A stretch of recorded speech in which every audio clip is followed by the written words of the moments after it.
कि किसान के इस आंदोलन में कुछ लोग ऐसे भी घुस गए हैं जो इसको बदनाम भी करते हैं। पंजाब को ही किसान से लोग जानता है।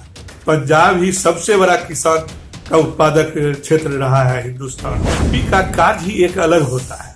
अब लोग एमपी से ये उम्मीद करेगा कि जो पंचायत का काम करके देखे, वो नदी नाला का काम करके देखे, तो वार्ड कमिश्नर का काम अलग है, एमएलए का काम अलग है। सोच सकते हैं उनके 10 साल के भाषण को अगर रख दिया जाए एक जगह तो लगेगा कि कोई बहरूपिया कब क्या बोला था और कब क्या बोला। जो अटल जी के प्रति श्रद्धा थी देश के लोगों का, जो आडवाणी जी के प्रति श्रद्धा थी, जो मुरली मनोहर जी के प्रति श्रद्धा थी, या आज भी उन्हीं के दल में गढ़गिल है, उनके प्रति दूसरे दलों का भी जो सेंटीमेंट है वो मोदी जी के में नहीं। नमस्कार, बेगूसराय फ्रंट लाइन में आपका स्वागत है। इस वक्त मेरे बीच हैं बेगूसराय सेंट्रल कोऑपरेटिव बैंक के उपाध्यक्ष और अपने समय में युवा कांग्रेस कार्यकर्ता के रूप में जाने वाले वरिष्ठ नेता कमल किशोर सिंह। कमल किशोर सिंह से जानते हैं अभी की राजनीति के बारे में। कमल जी, आपका बेगूसराय फ्रंट लाइन में स्वागत। बहुत बहुत धन्यवाद इसके लिए। अभी माननीय सुप्रीम कोर्ट ने इलेक्टोरल बॉन्ड स्कीम को निरस्त किया है, इस पर आप क्या कहेंगे? देखिए, सुप्रीम कोर्ट तो सबसे बड़ी न्यायपालिक संस्था है और जो इलेक्टोरल बोर्ड था ये पहले से हम लोगों को लगता था कि ये गलत चीज है और इससे बहुत गलत तरह का चंदा उगाही हो रहा था। तो निश्चित तौर पर सुप्रीम कोर्ट इसके लिए धन्यवाद के पात्र है और हम लोग चाहते हैं ये खत्म जो हुआ है उसको जल्द से जल्द उसका पूरा जो प्रक्रिया उसके मांगा है सुप्रीम कोर्ट, जो पिछले दिनों का भी हमको पूरा बताइए आप कहाँ से लिए, इसका लेखा जोखा होने के बाद सारा निकल जाएगा जो देश में किस तरह से पैसा का बड़े बड़े आदमियों से कैसे पैसा लूट के रखा गया था। इसका राजनीतिक दलों पर क्या असर पड़ेगा? देखिए, राजनीतिक दल पर असर तो पड़ेगा ही। अब आगे से एक तरह का जो आप बिना मर्जी के रुपया किसी का ले लेते थे, कहाँ से वो रुपया आया, काला धन है, ड्रग्स का पैसा है, तस्करी का पैसा है, किस चीज का पैसा है कोई नहीं जानता था। उस पर तो रोक लगेगी। आने वाले समय में जो कई पार्टियां, चाहे जो भी दल हो, भाजपा नहीं अन्य पार्टी भी, इसमें जो दिन रात एक रात में एक बार ही सरकार बनाती है और करोड़ों अरबों का उसका संस्था हो जाता है और करोड़ों अरबों में उसके बिल्डिंग खड़े हो जाते हैं। ये तो गलत बात है। आप अभी सक्रिय राजनीति में हैं? नहीं, हम सक्रिय राजनीति में नहीं है, क्योंकि हम कोऑपरेटिव से जुड़े हुए हैं। किसान का इतना समस्या है उसी से हम जुड़े हुए हैं और किसान के समस्या के लिए किसी भी सरकार से और किसी भी जगह हम जाने नहीं सकते हैं। और हमको लगता है जो भारत सरकार एक बार जो किसान का ऋण माफ की थी उससे कोऑपरेटिव जगत को बहुत बड़ा लाभ मिला था, किसान को बहुत बड़ा लाभ मिला था। अभी जो किसानों की समस्या को लेकर आंदोलन चल रहा है, इस आंदोलन को किस रूप में आप देख रहे हैं? देखिए, किसान के इस आंदोलन में कुछ लोग ऐसे भी घुस गए हैं जो इसको बदनाम भी करना चाहते हैं।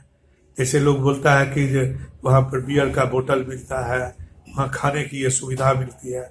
ये 2-4-5% ऐसे लोग हैं, लेकिन किसान का सही पंजाब को ही किसान से लोग जानता है। पंजाब ही सबसे बड़ा किसान का उत्पादक क्षेत्र रहा है हिंदुस्तान में। इसलिए हम लोगों का सेंटीमेंट पंजाब के किसान से है और उसके आंदोलन में जो एमएसपी का जो मांग रहा है उसको निश्चित तौर पर कानून बना करके उसको निश्चित तौर पर सब दिन के लिए कानून बना देना चाहिए। और आप देखिए कि हमारे जो गेहूं का मूल्य है, हमारा जो धान का मूल्य है वो 1000, 800, 1100, 1200 इसी के आसपास घूमते रहता है। और आप चीनी का देखिए, आप साबुन का देखिए, आप कपड़े का देखिए, जिसका कोई मूल्य निर्धारित नहीं है। अगर वो 10 साल पहले आप 10 रुपए 50 रुपए मीटर का कपड़ा पहनते थे, आज वो 500 रुपए मीटर है। और किसान का वही, किसान का मूल्यह्रास डबल भी नहीं हुआ। हम लोग तो कहते हैं कम से कम डबल ट्रिपल तो कर दो। अब सारा चीज का सोना का भाव देखिए कहाँ चला गया। लोकसभा का चुनाव सामने है, कुछ दिनों में ऐलान हो सकता है। इसका क्या असर पड़ेगा आंदोलन का? आंदोलन का तो निश्चित तौर पर जो किसान से संबंधित लोग हैं और जो किसान को समझते हैं, किसान के दुख को समझते हैं, आज भी मेरे यहाँ बिहार में 5 बीघा 2 बीघा 3 बीघा जोत करने वाला किसान अपनी बेटी के शादी में, अपने श्राद्ध में, माँ बाप के श्राद्ध में कर्जा लेना पड़ता है उसको। इससे उबरने के लिए जो किसान आंदोलन कर रहा है उसका निश्चित तौर पर असर पड़ेगा। और लगता है ये अगर आंदोलन नहीं जल्द खत्म होगा तो देश व्यापी ये आंदोलन होगा। आप अपने समय के युवा तुर्क कांग्रेस के बहुत अच्छे लीडर थे और युवा कांग्रेस बेगूसराय में एक अपना देश भर में पहचान बनाई और एकाएक आप राजनीति से कट गए, इसका क्या वजह रहा? देखिए, मेरा कांग्रेस के प्रति उस समय भी आस्था था और यूथ कांग्रेस का जब हम प्रेसिडेंट बने तो हमको लगता नहीं था कि मेरे इस कांग्रेस के अदना कार्यकर्ता को पार्टी ने इतनी बड़ी जवाबदेही दी है। लेकिन मैं अपने काल में, आप देख सकते हैं, जो मैंने उस समय पूरे जिला में भ्रमण कर करके जिस जगह के जो विधायक थे, प्रमोद शर्मा हो, रामदेव राय जी हो, भोला बाबू है, उनके साथ मिल के यूथ कांग्रेस के जितने वरिष्ठ लोग थे उनसे मिल के मैंने एक संगठन यूथ कांग्रेस का बहुत जबरदस्त तैयार किया, जिसमें हमारे रिजीम में राजीव गांधी यहाँ आए, सीताराम केसरी जी का कार्यक्रम यूथ कांग्रेस ने किया, बिट्टा साहब का कार्यक्रम किया और राष्ट्रीय सम्मेलन हम लोगों ने किया, राज्य स्तरीय सम्मेलन किया। हमारे उस समय के यूथ कांग्रेस के प्रेसिडेंट भी बिहार में बहुत ही माने जाने श्याम सुंदर सिंह धीरज। क्या लग रहा आगे चुनाव है, कांग्रेस का क्या भविष्य दिख रहा आपको? देखिए, यहाँ तो गठबंधन में कांग्रेस को चुनाव लड़ना है और अच्छे उम्मीदवार चाहे किसी भी दल से आवे, जो भी दल हो, हम किसी के बारे में ये नहीं कहते हैं। कम्युनिस्ट में भी अच्छे लोग हैं, कांग्रेस में भी अच्छे लोग हैं और राजद में भी अच्छे लोग हैं, लेकिन जो परिस्थिति और जो बनावट, जो समीकरण है बेगूसराय जिला में, उसमें अगर टिकट एक अच्छे व्यक्ति को जो ईमानदार छवि का हो, नौजवान हो या नया हो, उसके प्रति लोगों का निश्चित रुझान होगा। और अगर ये तीनों जो भी गठबंधन के दल हैं वो सब मिल के विचार करेंगे तो निश्चित तौर पर एक अच्छी लड़ाई यहाँ लड़ी जा सकती है।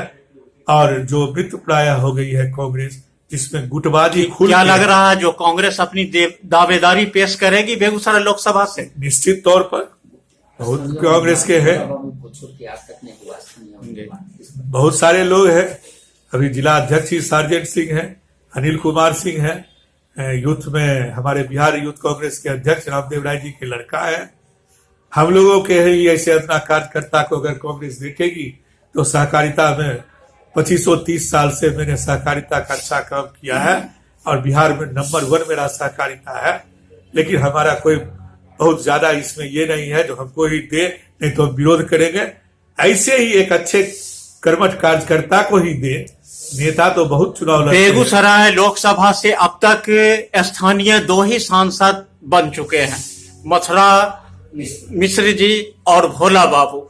उसके बाद कोई स्थानीय एमपी नहीं बने, इस पर आप क्या कहेंगे? देखिए, कृष्णा शाही भी बनी थी एमपी, तो उनका भी सब ध्यान यही था, उनके लड़का का शादी यही था। कमोडो वाईएनसी उनके स्थानीय यहाँ के निवासी तो नहीं थे, लेकिन उनका घरेलू संबंध यहाँ से था और बरहिया और उस पर 4 उधर था। इसलिए अब बेगूसराय का एक ही लोकसभा हो गया है, इसलिए अब स्थानीय लीडर का ज्यादा महत्व रह गया है और स्थानीय लीडर को ही अब लड़ाना चाहिए। बेगूसराय के सांसद और केंद्रीय गिरिराज सिंह के कार्यकाल को आप किस रूप में देख रहे हैं?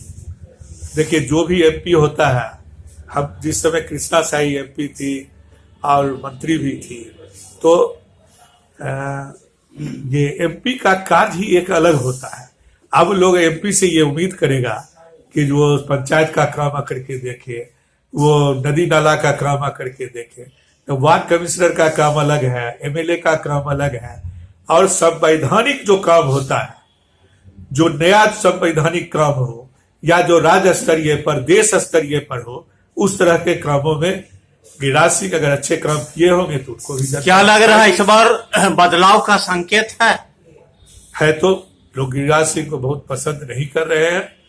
कई जगह लोग बोलते हैं अगर भाजपा में भी बदल दिया जाता तो अच्छा था, लेकिन ये उनका निजी मामला है, इसमें हम लोगों को कुछ टिप्पणी नहीं करना चाहिए।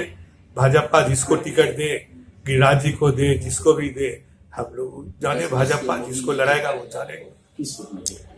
मोदी जी का कार्यकाल 10 साल हो गया है। मोदी जी के कार्यकाल को आप किस रूप में देख रहे हैं? देखिए, मोदी जी एक अच्छे, ऐसे तो हमारे देश के प्रधानमंत्री हैं, उनके बारे में कोई गलत शब्द नहीं बोलना चाहिए, लेकिन आप सोच सकते हैं उनके 10 साल के भाषण को अगर रख दिया जाए एक जगह तो लगेगा कि कोई बहरूपिया कब क्या बोला था और कब क्या बोला है।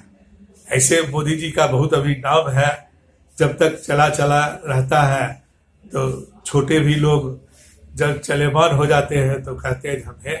लेकिन हम जरूर चाहेंगे कि जो अटल जी के प्रति श्रद्धा थी देश के लोगों का, जो आडवाणी जी के प्रति श्रद्धा थी, जो मुरली मनोहर जी के प्रति श्रद्धा थी, या आज भी उन्हीं के दल में गढ़ीर है, उनके प्रति दूसरे दलों का भी जो सेंटीमेंट है वो मोदी जी के में नहीं है। बिहार में जो गठबंधन की सरकार पलट कर आई है, नीतीश जी एक बार फिर पलटी मारे हैं, इस पर आप क्या कहेंगे? देखिए, नीतीश जी एक समय इस देश के प्रधानमंत्री के बनने के उम्मीदवार थे।